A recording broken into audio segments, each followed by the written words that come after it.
This is the story behind this shirt, which I haven't worn in about a decade. The people in my group speak English, but the words confuse me.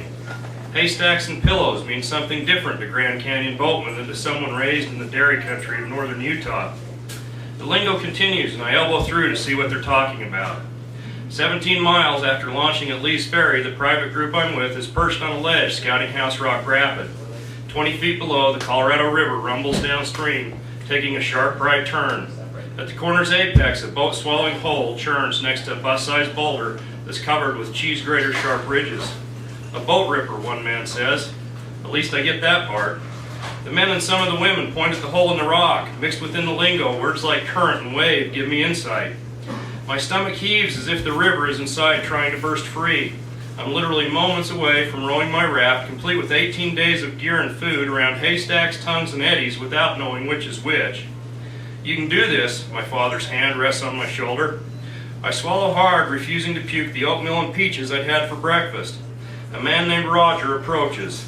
Even through his mirrored aviator glasses, the stare makes me more aware of my inexperience. He looks away, shaking his head in disgust. For a second, his back turns, and I think he'll leave, but then he spins around and takes a step forward.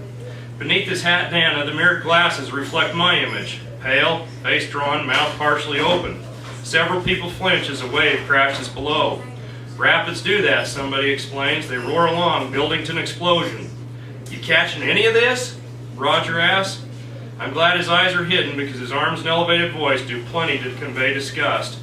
A little bit. My voice cracks. Kind of. Roger sticks out among our group of private boaters. He's floated the Colorado River through Grand Canyon 13 times, been down Cataract Canyon close to 50 and never flipped his raft. He turns to the river, stomps his sandals, and scratches at his beard. Roger's annoyed at my presence, but he brings to mind a character from an old movie. He's Oddball, played by Donald Sutherland in Kelly's Heroes, the hippie tank driver who saves Clint's ass. Do this, he says. Put your boat 3 boat lengths behind mine. Roger shakes 3 skinny fingers in my face, then pauses long enough for the rapids roar to fill my head. Do everything you see me do and hope I don't fuck up. Middle-aged and lean, Roger strides toward the beach. Other boatmen, oars in hand, are ready to guide fully loaded rafts through Grand Canyon's first serious rapid. Passengers unknot ropes from around rocks and tamarisk bushes, frame the rafts into the calm water above the rapid. I think the captain's given us our orders. Dad's smile is obviously meant to man me up. I nod and we walk toward the river. On the raft, I notice as people in boats to the left and right buckle their life preservers, then help one another cinch straps that had previously been loose.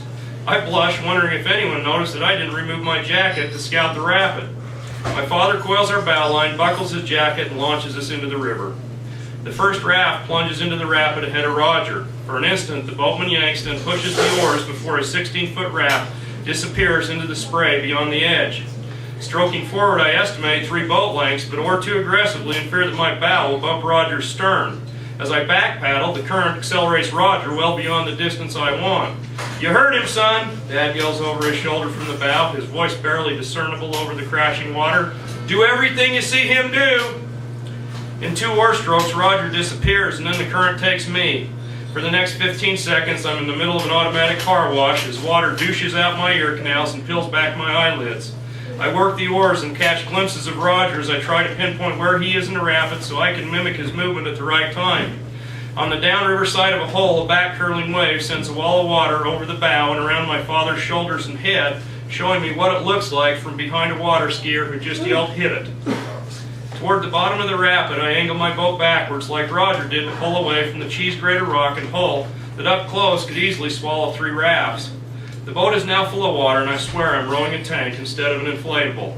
Rock over there! I yank on unresponsive oars that seem to be stuck in cement.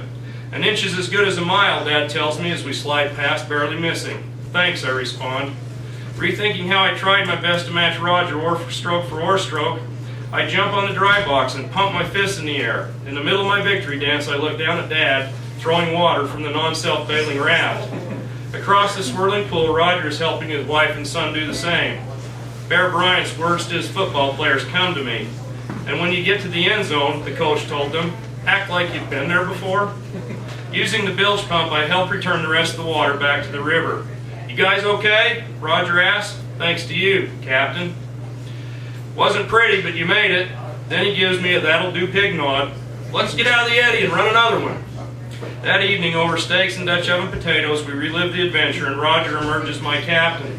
Hey, Captain, I ask at the next big rapid. Mind if I follow? Catch me if I fall out, he says, the polite response eclipsing House Rock's F-bomb.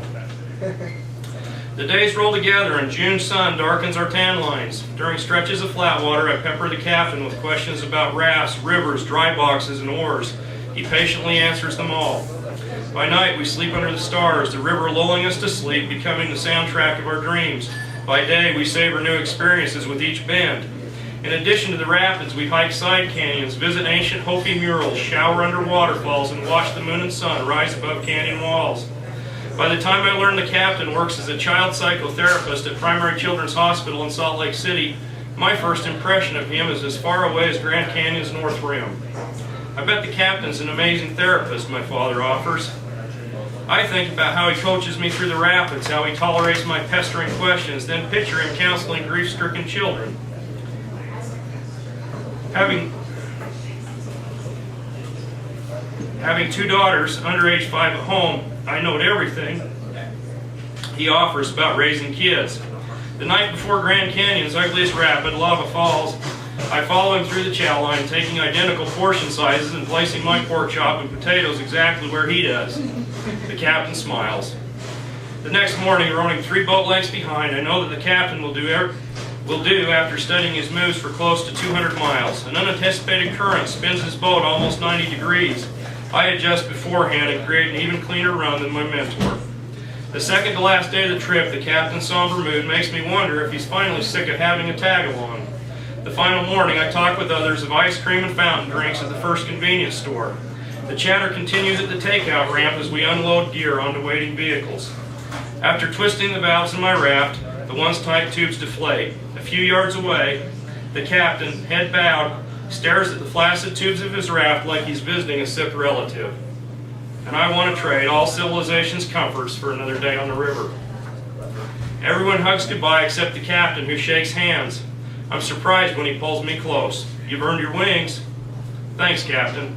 He moves across the parking lot and opens his SUV's doors. Next time he yells to me before climbing in, I follow you.